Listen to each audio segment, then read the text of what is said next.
Christoph, responda.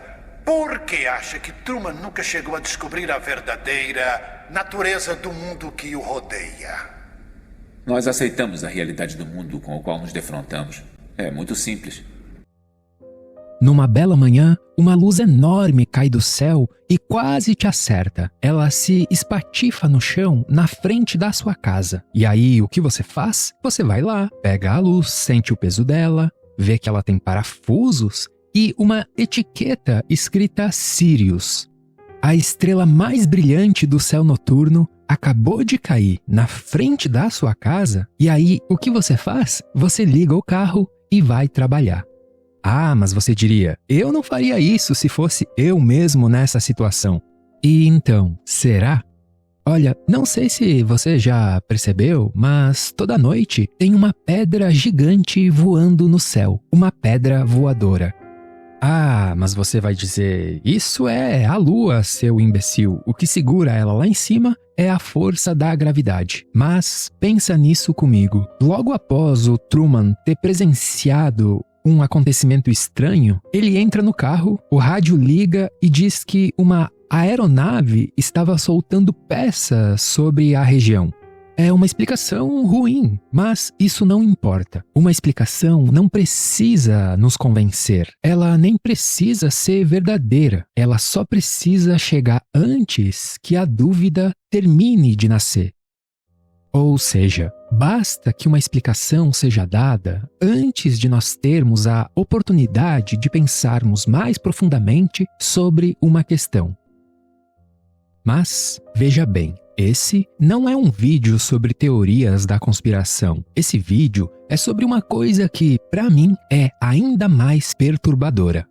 A facilidade com que nós aceitamos as estranhezas da existência. Em vários vídeos aqui do canal, eu já defendi a possibilidade de que a consciência seja uma característica fundamental do universo. E essa ideia, muitas vezes, é recebida quase com agressividade, como se fosse absurda demais para ser levada a sério. Mas uma pedra gigantesca atravessando o céu todas as noites? Bom, isso a gente aceita sem muita dificuldade. Não porque seja menos estranho, mas simplesmente porque nos acostumamos com ela. Como foi dito no começo deste episódio, nós aceitamos a realidade que nos é apresentada. E o ponto aqui não é te incentivar a desconfiar do mundo, como se houvesse alguma grande conspiração por detrás de tudo. O ponto aqui é mais sutil. Nós existimos, mas não sabemos por que existimos. Na verdade, nem sequer sabemos exatamente o que significa existir. Não sabemos por que a existência existe. Afinal, de onde veio tudo isso? Por que existe matéria, tempo, consciência, universo? E o mais importante, o que fazemos diante disso tudo? A resposta mais comum para isso seria algo mais ou menos assim: olha, cara, talvez você não precisa pensar tanto nisso. Basta tentar ter uma vida boa.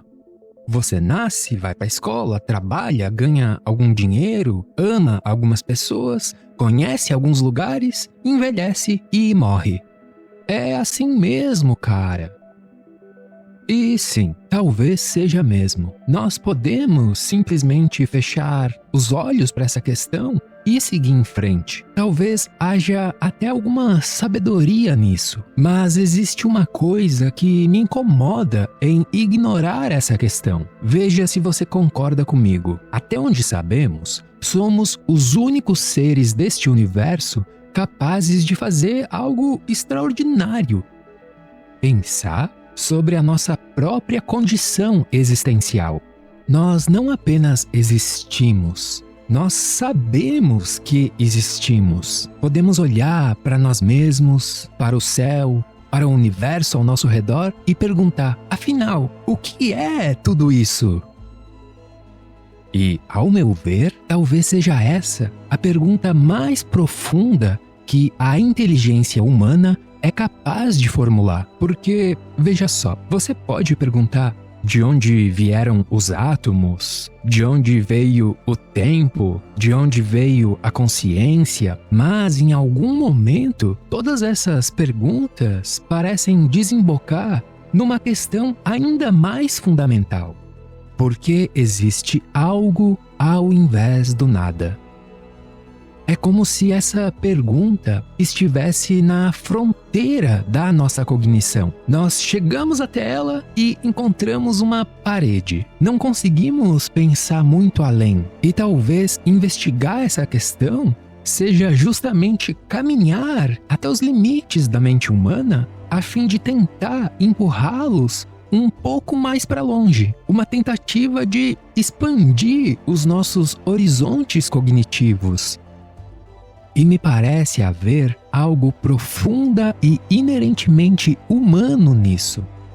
Não estou dizendo que os outros animais não pensem, não sintam ou não sejam inteligentes. Mas a questão existencial, provavelmente sejamos apenas nós que guardamos esse mistério, esse segredo em nossas cabeças. Então, em última análise, parece ser isso o que nos distingue enquanto humanos, a capacidade de questionarmos a nossa própria realidade. É claro que nós também nos diferenciamos dos demais animais porque construímos cidades, linguagens complexas, tecnologias e obras de arte. Mas tudo isso ainda acontece dentro da existência. Nós aprendemos a manipular aquilo que existe, mas manipular o interior da existência é algo que os outros animais também fazem, embora de modo menos complexo. A grande questão começa quando damos um passo para trás e perguntamos: mas o que é isto dentro do qual estamos? Ao meu ver, é a capacidade de fazer essa pergunta que, em última análise, distingue a inteligência humana. Mas, ao a fazermos, surge um dilema. Podemos ignorá-la e simplesmente buscar viver da melhor forma possível? Ou podemos, além disso, dedicar pelo menos uma parte das nossas vidas à tentativa de compreender o que está acontecendo? Porque, convenhamos, ninguém sabe o que está acontecendo. Pensa comigo, nós nascemos dentro de uma sociedade que já estava funcionando antes da nossa chegada. Quando somos crianças, então perguntamos: por que eu tenho que ir para a escola? Porque você precisa estudar. Por quê? Porque depois precisa trabalhar. Por quê? Porque precisa ganhar dinheiro. Por quê? Porque precisa sobreviver. E então nós apenas seguimos em frente. Eu não estou dizendo que isso esteja errado. Nós precisamos comer, precisamos de abrigo, precisamos trabalhar, precisamos organizar a vida coletiva. A questão aqui é outra. Em que momento os meios passaram a ser o próprio fim? Afinal, nós construímos uma civilização extraordinária para podermos viver melhor. Agricultura, cidades, medicina, ciência, instituições. Criamos uma estrutura gigantesca que tornou a sobrevivência muito mais eficiente. Só que existe uma ironia nisso. Ao mesmo tempo em que tornamos a vida mais organizada, criamos tantas metas, obrigações e exigências que continuamos quase sem tempo para perguntar: tá, mas por que mesmo que a gente está fazendo tudo isso? A organização social surgiu como um meio, mas agora se tornou o próprio fim. O meio era organizar a nossa sobrevivência, mas para que mesmo que a gente sobrevive? É como se tivéssemos colocado antolhos, como aqueles usados em animais de montaria, sempre olhando para frente, para a próxima coisa, para o próximo emprego, para o próximo salário, para a próxima compra, para a próxima viagem, para a próxima meta, até que, em algum momento, a vida termina. E o problema não é desejar essas coisas. Eu também quero uma vida boa, é claro. A questão é, a forma como temos organizado a vida tem esterilizado a nossa capacidade contemplativa. E isso se deve àquela inversão curiosa entre meios e fins. Veja só, os humanos ficaram extraordinariamente bons em otimizar a sobrevivência. Nós criamos ferramentas que nos permitem comer melhor, viver mais, viajar, sentir prazer, reduzir a dor e, de modo geral, se entreter, ocupar o tempo. Mas nós ficamos tão bons nisso que agora parecemos viver apenas em torno disso. Ou seja, nós criamos ferramentas para servir à vida, mas agora parecemos viver para servir às ferramentas.